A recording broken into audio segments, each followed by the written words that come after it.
G'day grass cutters, Rory here from Green's Lawn and Garden. I've got a great little video here for you on a new piece of equipment that we picked up.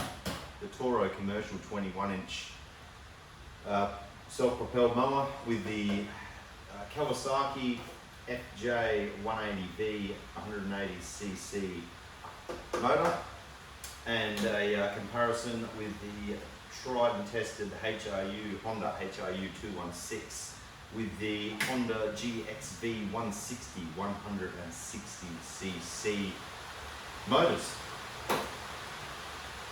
I've had this for 3.5 years, and well, no, not this particular one, but I've been running the Hondas. I've got another one that I've had for 3.5 years, and this one's probably about 18 months old now, but I've been using this since I started the business, and this is the first time I've had one of these Toros with a quacker.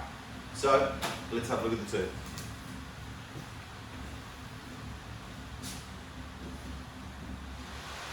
Alright, so this dirty old bitch is the Honda, the Honda HRU216. Everybody probably recognises this piece of equipment. Anyone here in Australia would anyway. This thing is pretty much what every contractor uses and has used for years and years now. This motor, this is a 4-stroke 160cc engine, and it is a basic engine that they use on a lot of pumps and generators, high pressure washers, things like that. It's used in so many different applications on different pieces of equipment because it's so reliable. Now, the engine is probably the best part about the Honda. There's a few things that they've done over the years, and a few things that they haven't done over the years that have really forced me into giving the Toro a shot. Now, the Toro, this is a Toro, I should probably expand on that a bit, shouldn't I? The Honda, I don't know, I've had a few things that have just annoyed me over the past couple of years. This is the third set of wheels that I've put on this thing. They just seem to wear out really fast. They never used to wear out as fast. I have problems with the cables wearing and breaking. Just little things that are that have annoyed me. So I thought, hey, look, it's still a good mower, but let's give the Toro a go and see what it's like. Now, this Toro runs the Kawasaki engine. By all research that I've done, it's a very reliable piece of machinery, but I personally can't vouch for it. I don't know. One thing I think that the Toro has an advantage over the Honda with is it has an oil filter, external oil filter, which is great. If anyone watching this knows anything about motors, engines on cars, is the engine will last a lot longer and perform a lot better when the oil running through it is being filtered. Now, I've never had an issue with the Honda, but the oil does go dark and go black very, very quickly. Doesn't seem to affect the performance too much, but you do have to change it quite often. Whereas the Kawasaki, I've been told that the service intervals aren't as frequent. I'll probably still do it. I'll probably still change it over every month like I normally do anyway, but it'll be interesting to see the state of the oil when I do that. The Toro I've had now for about 3 weeks, and I can do a fairly good comparison on the two. So first thing we'll talk about is the engines.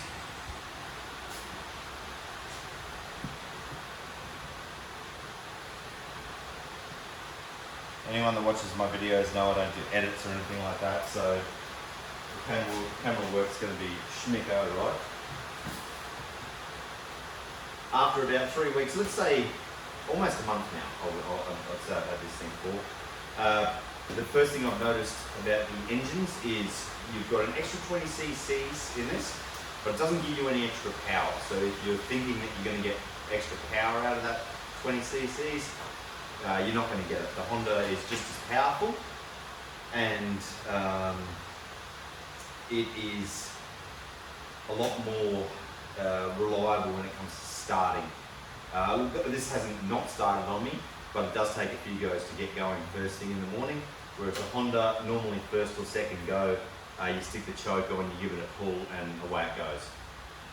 Every time. The Honda motor is known for that, though. It's known for being very reliable and an easy start. Actually states easy start on here, and it is just that easy to start. The Kawasaki, you get the choke on, it does take a couple of goes, especially if it's been in transport, it tends to flood. Now that's another win to the Honda in this one. When you're actually mowing the lawns, if you hit like a divot, or you bump into a wall or something like that, it doesn't affect the Honda at all, from what I noticed, unless it's a massive jolt to the engine, to the mower. But with the Toro and the Kawasaki, a minor bump or change of direction causes it to drop the RPMs. It feels it, like it interrupts the fuel flow of the engine. I don't know why, but it does. So that's one thing that I have noticed. It hasn't stalled when it's done that, but it does just drop the RPM slightly, and I guess that could cause an issue if it's a large enough bump where it might stall it. I did have to increase the RPM when I picked this up. It was only sitting at about 1750-ish. I like to run them at 1800. That's what they're supposed to come out at factory. Now that's what this Honda comes out at factory. So I increased this up to 1800 RPM as well. It didn't increase the power at all. It doesn't affect the bottom end. It just seemed to rev a bit higher. And give you a bit more speed on the mower, but that's about it. Like I just said before, I think the plus with this one is an oil filter. This one doesn't have an oil filter. The Honda doesn't have an oil filter. So we'll see long term how that goes. Another component on the lawnmower is the air filter. Now with the air filter, let's have a close look. With the air filter on the Honda mower, it is on the side here, and obviously these two little wing nuts, you undo them,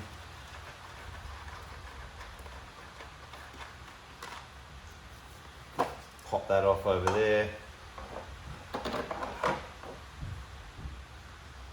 and you can see it does a great job of filtering any grass out. Needs a bit of a clean. This is a relatively new filter, so a nice little wipe off and clean down there is all that'll need. I'll give that a proper clean and a blowout when I do a service on it, but that's how you take the filter out.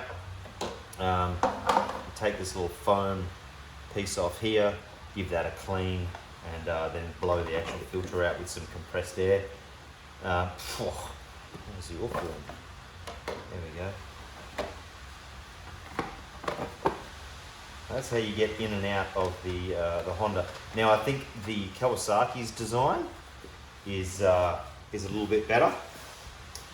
It's in the same position there on the front corner. You simply give that about a quarter of a turn, and that pops straight up. And the air filter is a cylinder very similar to a lot of vehicles, and instead of a little small air intake on the side that the Honda has. The Kawasaki has a nice big air intake there. Now, the air intake on an engine is very important. The more airflow you've got going in there, the more oxygen the engine gets, the better it breathes, and the better it performs. So that's a little plus for the Kawasaki engine there.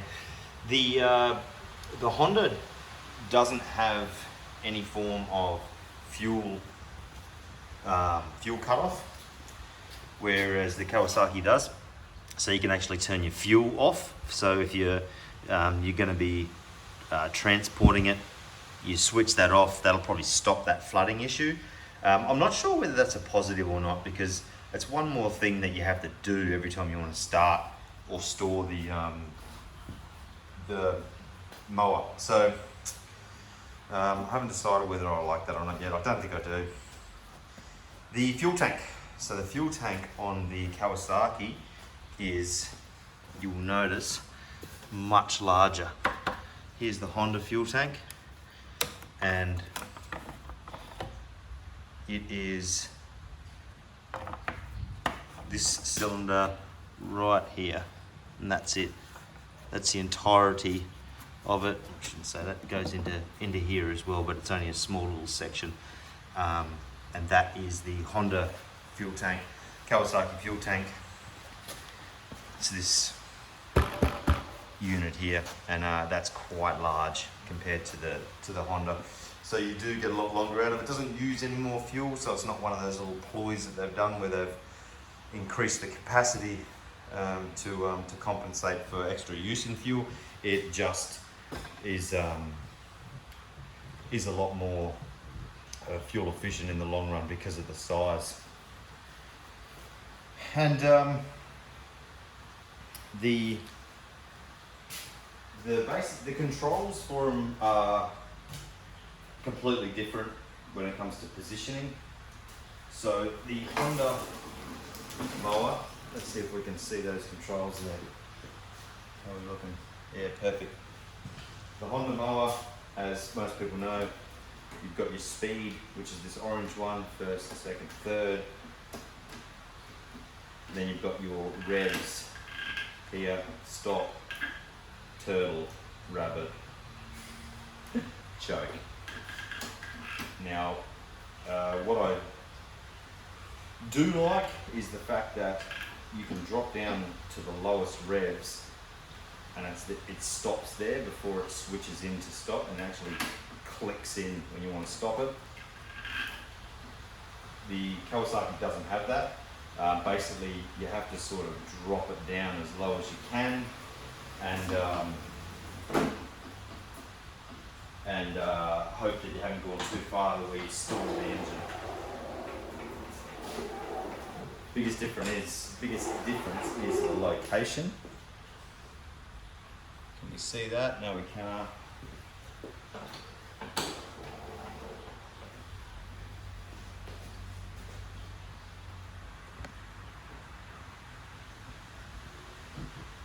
The location of the revs is here on the side, all the way up, choke, all the way down, and it doesn't really click, it just sort of goes so low that it triggers a little mechanism there that stops the engine. You can hear it, but you can't feel it, and when the engine's running, hearing it's useless. You can't, it doesn't stop you from going too fast. So, you know, when you want to change empty the bag or anything like that, sometimes it stalls because you drop the revs too low.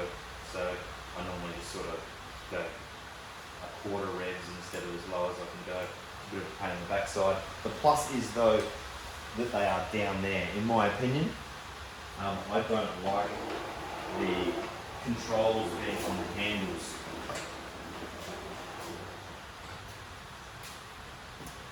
And the reason why I don't like the controls being on the handles is because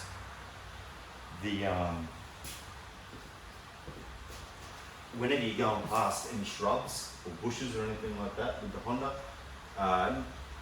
there's a risk that it's going to push the revs down, and when you're mid-flight, it's annoying. You're cruising along and you go past the branch and it hits and drops it right down. You've got the blades engaged, which is really bad for the engine as well, because you've got the blades engaged. It drops the revs, even if it's only for a couple of seconds.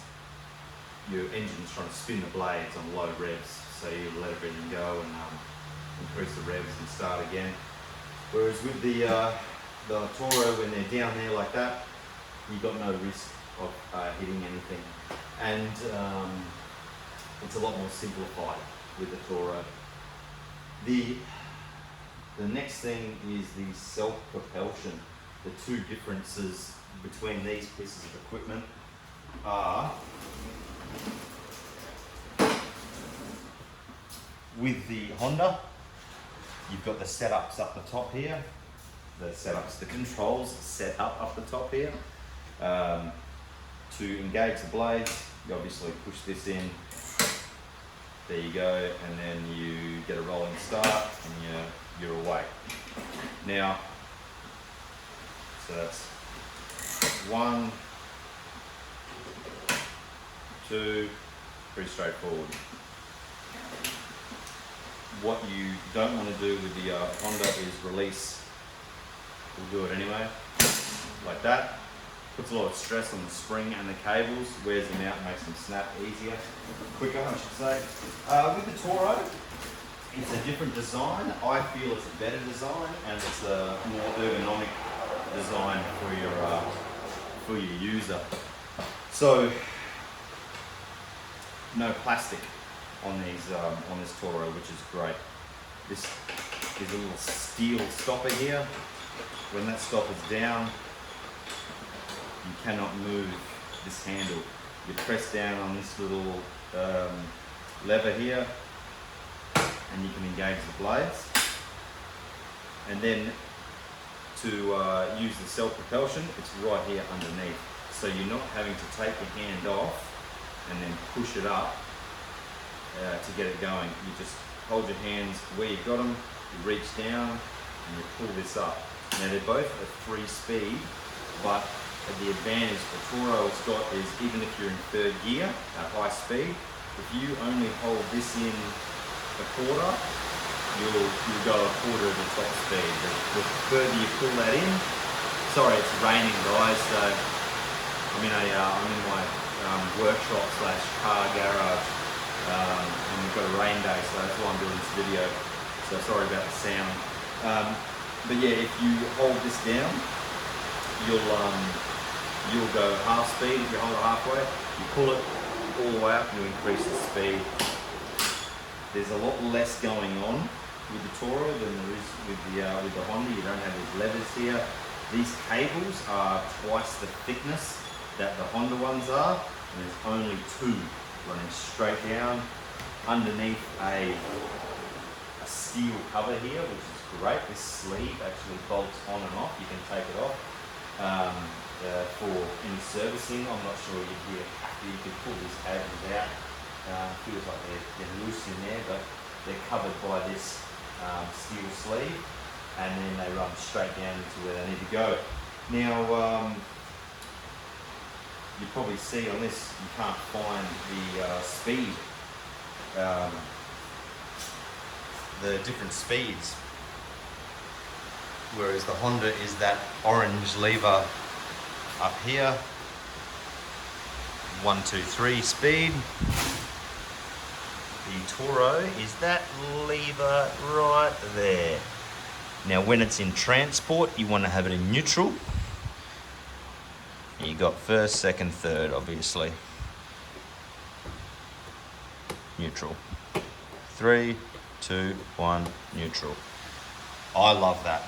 A lot of people will be like, oh, you've got to reach down instead of it having it right here. But it's one less thing that gets bumped and knocked in transport. That's out of the way and hidden down in there, and that's perfect for me. I love it.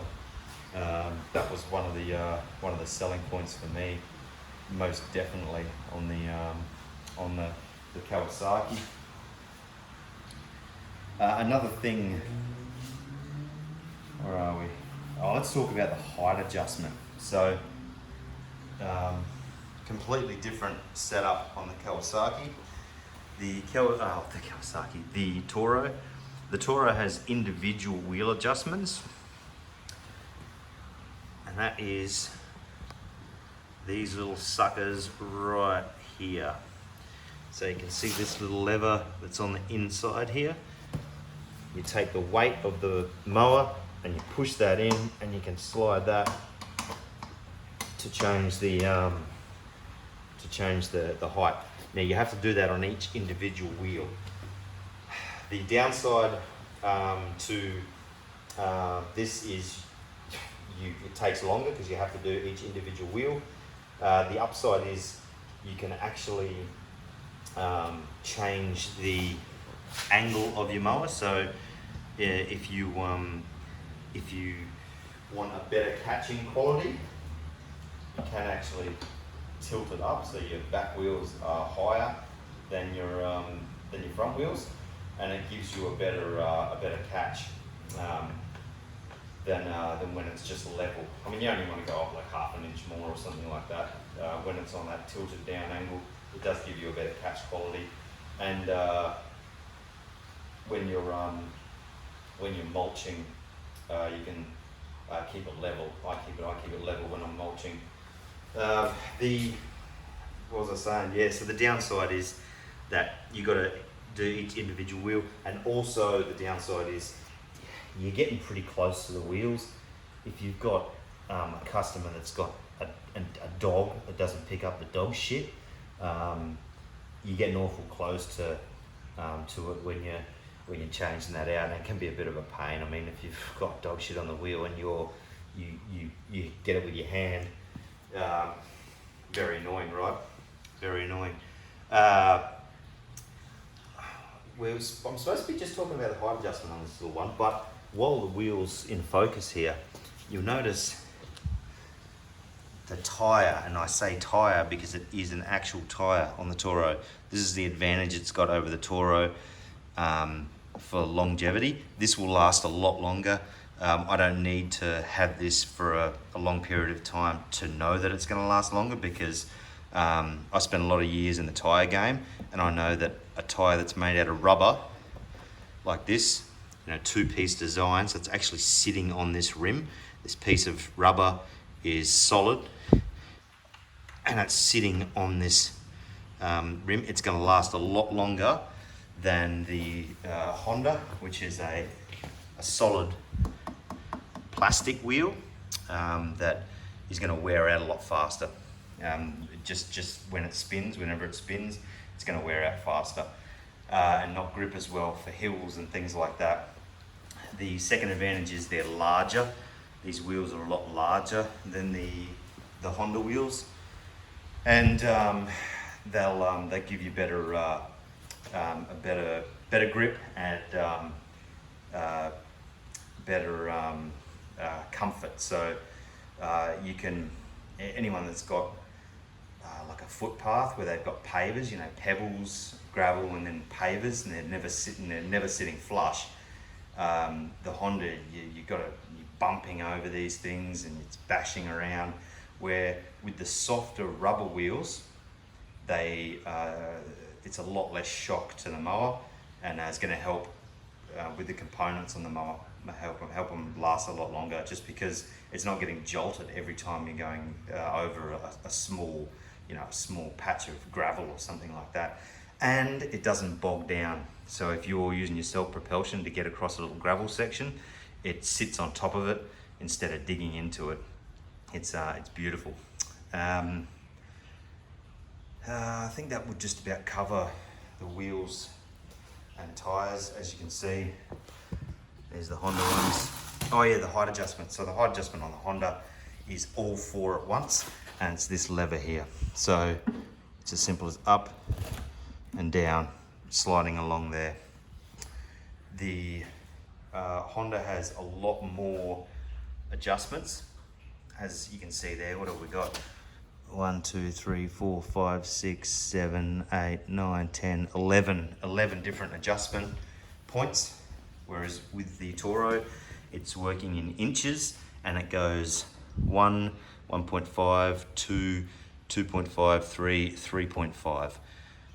I think it might go to 4. It looks like there's an extra notch in the actual plate down there, but 1/2 inch intervals compared to the Toro, compared to the Honda, which has got a lot more notches in there, so a finer tuning, I guess you could say, for height adjustment.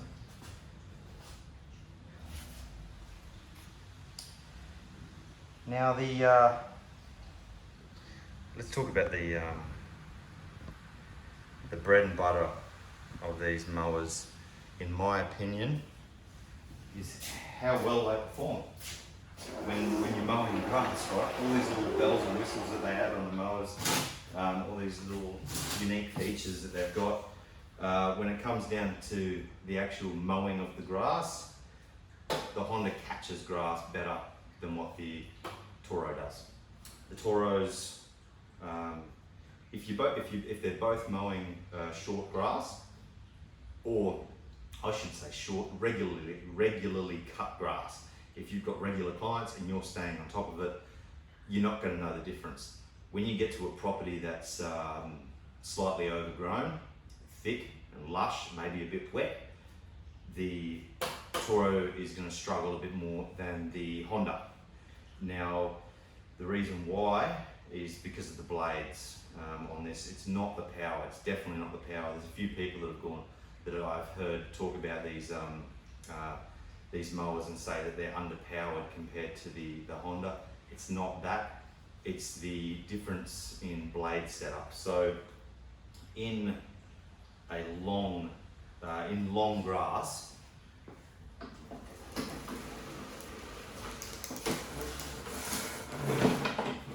the Honda has the advantage, sitting on top of each other, because of the swing blade setup. Let's go down and have a look. So, it needs a bit of a clean, doesn't it? I haven't serviced this bad boy yet, so it's going to get cleaned up and blades are going to get changed. When the blades are spinning at full whack, full RPM, they're spread out like that, obviously. Now we'll cover two things on this actually: the cutting and the first engagement of the blades. The benefits of one of these swing blades versus a single blade that the Toro's got, and I'll pop that up and I'll show you shortly. When you hit, firstly, we'll talk about the thick grass. When you hit the real thick grass and all this fills up, these swing back like that naturally. Now what that does is makes this area a lot smaller and helps you to keep the revs up. So it's basically helping you out. So if you hit some real thick stuff, these will naturally want to go back. This disc is able to be able to keep spinning, or at least recover faster if it does slow down, and get back up, and obviously they come back out again and you can chew through that thicker grass. It's real basic stuff. It's not a power thing. It's a design of these swing blades. It's a great design. I don't think that for catching there's a better option than swing blades. The smaller this disc, obviously the less the engine has to work, and can keep it spinning, and the next thing you know, they're back out and you're cutting the grass. It's also the Toro has a bit of a reputation for when you engage the blades, the engine RPMs drop down, and when you do it when it's really cold, if you just start it up and you engage the blades, it stalls sometimes. Now the reason why it stalls is because it's trying to start a single blade that's running straight across here. So the balance is all out, and the weight is there's a lot more weight on the engine to actually get it moving, like a propeller on a plane. Whereas with this, again, when it first starts, when you first engage them, the force of gravity isn't pulling these out yet, so they fold back in like that. When it's first starting, you can imagine it's starting to turn that way, so these fold in, and then as it gets faster and it hits full speed, they shoot out and it just keeps it going. So because it's not like a car where it's got a first, a second, it doesn't have gears that are driving the engine. It's the torque from the engine in a single speed, in a single gear, trying to get this thing started. So when they're folded down like that, the same reason why it helps you in longer grass is the reason why the revs stay up and it doesn't sound like it's going to stall when you engage the blades. So let's have a look at the Toro now.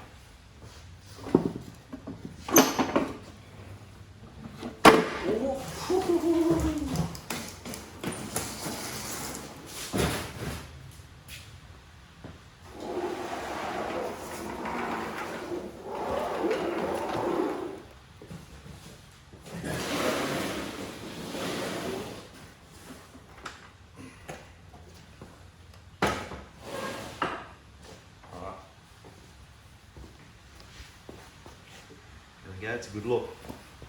Now with the Toro, it's got this single blade. You undo these two bolts here. This whole little guard here comes off, and you can actually take that blade out to change it. That's what the blade looks like. Just bolts in there like that, and then that cover there goes on top. But so the reason why it doesn't handle the thick grass, the opposite reason, the exact reason why the Honda excels. So this blade, it's not able to fold in on itself. It's just this single blade that's trying to spin the entirety of its weight to get it going. So it drops the RPMs of the engine. So you want to make sure that you warm this up before you go trying to engage the blades. You should do that anyway with any engine, but I see people all the time just pull it out of the mower box and fire it up first thing in the morning, and wonder why the engine doesn't last as long as it should. Now you can see that when you get stuck in the longer grass, obviously, it's gonna just try and be pushing through instead of folding back and allowing that disc to keep spinning and then gravity to take over and those blades to swing back again. It's that simple. It's that simple. It's not an engine, underpowered engine or anything like that. It's just the case that it's a single long blade, a 21-inch blade. Now the positives and the reason why that this is a better mulching mower is because of this blade. You got to give and take, right? If you mulch a lot of lawns, then this thing's awesome because these mulch a lot better than what the swing blades do. It's a bigger section of blade. It creates a much more powerful vacuum. I'll actually throw that in. I did a little video of the vacuum with my employee Max driving it along a footpath, and you can see that we had some clippings just lying in the middle of the footpath, and we ran a line through it and it picked up every little bit, whereas the Honda doesn't do that. It sort of, if they're just sitting on the ground, the clippings on some concrete or something, it sort of spits them out and stuff like that. But that's the vacuum power that this thing's got. Unfortunately, that vacuum power doesn't transfer to throw the clippings in the bag as well as the swing blades. But for mulching, it's great because it sucks the grass up there, and as the grass is trying to drop back down, it chops it up really, really finely and does a great job on mulching. I don't mulch many lawns though, so it's a little bit disappointing in that fact, because I catch just about everything, just because of the growth we get here in southeast Queensland. But you can see on the side there it says recycler. That's what this specialises in, is the mulching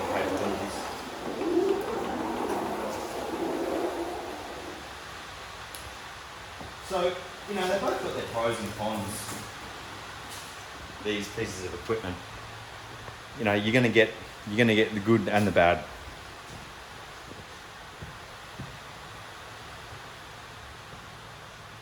I'm gonna sit back on my throne over there.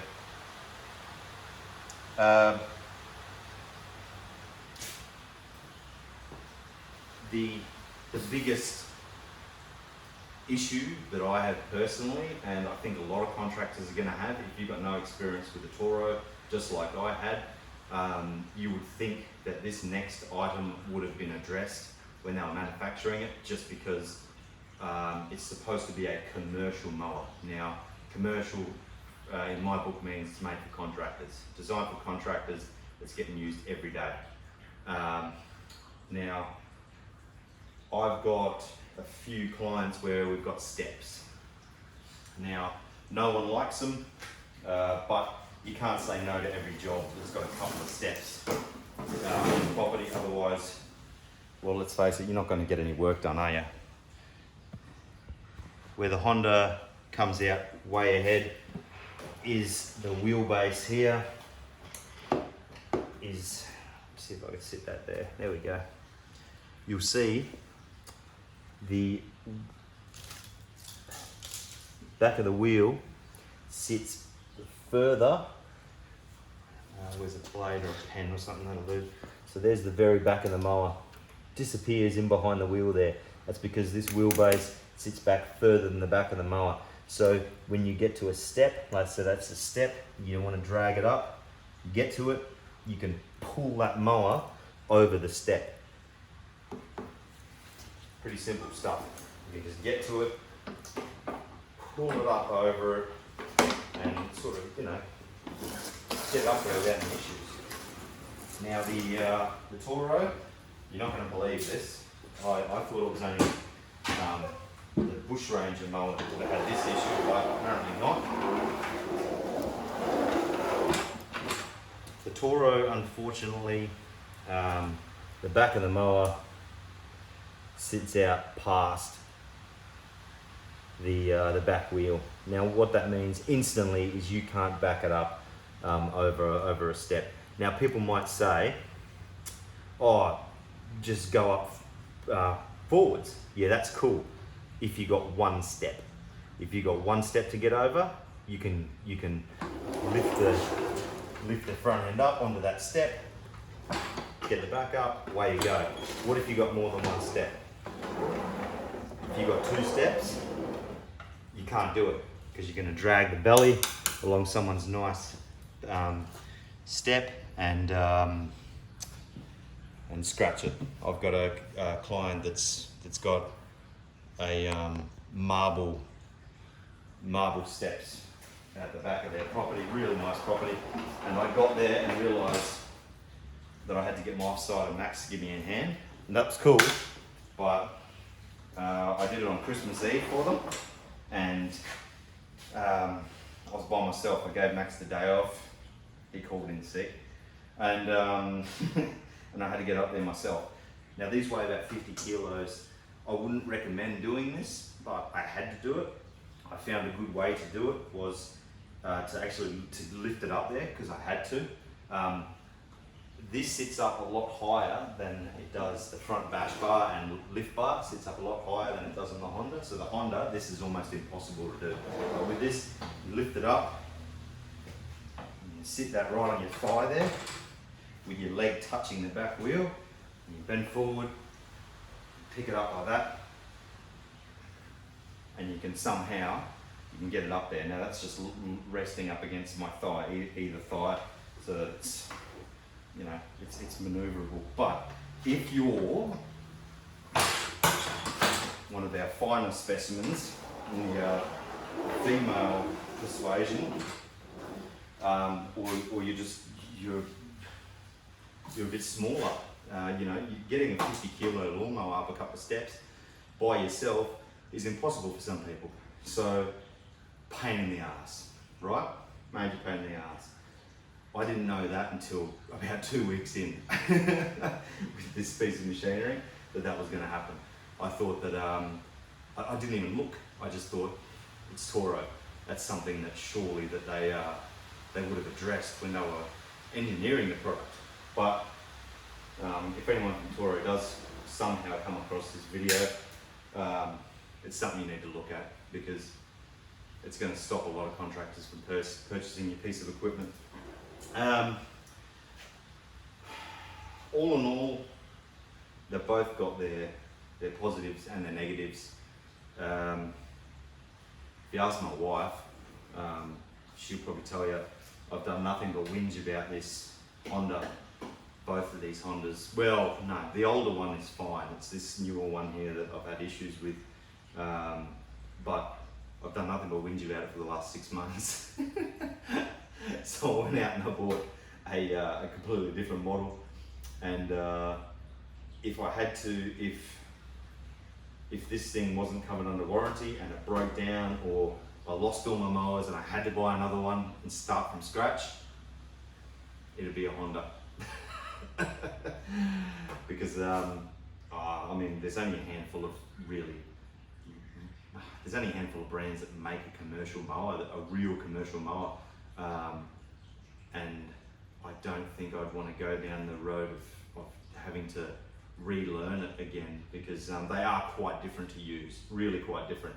Little things that you might not think about, like weight distribution and things like that, take a little bit of getting used to. Not better or worse, just different. Like, you get used to when you get to an end of a pass and you turn around with a mower you've used for years, it's second nature. You get to the end of the pass, you swing it around, you're coming back. The first few days of using this, it was like, you know, you get there and you look like you're just learning how to mow again. You're sort of trying to angle it around and things like that.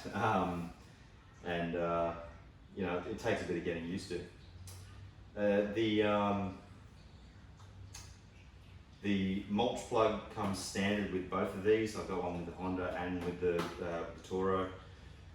That's about the only accessory that comes with it, but that's all you really need, I guess. So, like I said, if it's short grass that you mow on a regular basis, it's not going to be an issue. It does catch just fine. It's only the real longer stuff that you're going to have an issue with, where the Honda excels and in bagging. Mulching, this thing's much better than the Honda. People do mulch with this. I hear people in Victoria use it all the time for mulching. But if you're in that category, if you mulch a lot down in Vico or New South Wales or somewhere down there, the southern parts of Australia, give one of these a shot. Really awesome for it. And it rains a lot more there. The ground can be a lot softer.